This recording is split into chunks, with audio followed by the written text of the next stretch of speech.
So I think this is my most requested makeup tutorial, and I'm glad because I love this. So immediately we're gonna go in with skin prep. I used the Nessa Myricks Tinting Serum, and then I went in with One Size Moisturizer. And I already knew that I wanted my skin to be extremely hydrated because I was using a full coverage foundation. And like between each step, I do let it kind of dry down a little bit. So then obviously I'm going in with my foundation. Y'all see it? The shade match quite literally gags me every single time. And this Natasha Denona concealer, listen to me, full coverage. You need just a tiny bit. Do not put too much in your face because it will spread everywhere. And that's not horrible because that means it's gonna last long.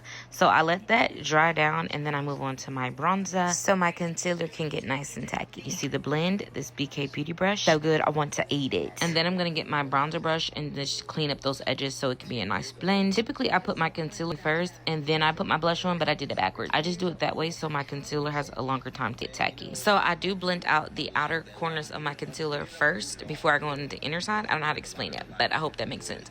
And then I did drag it across my nose to give that little button nose effect. I haven't done it in a long time. And then before we put that powder on, make sure there's no creases settled. And then we just lightly layer our powders going into the blush and just blend it the way that I wanted to blend it out. You know what I mean? Like, you see what I'm doing? I don't want to bore you and just say like, I'm putting this on, putting that on, but I just used this first to melt the powders and then I went back in with this Dior powder. Listen, it's so delicious. This is my first time using that Morphe spray, 15 out of 10. But make sure your face is completely dry before moving into your One Size powder. And that's pretty much everything. The face was so pretty, so ladylike, so delicious. And I can tell you this face held up for 14 hours. This is like my favorite base in a very long time. Okay, I hope I didn't bore you and it was helpful. All right, toodles.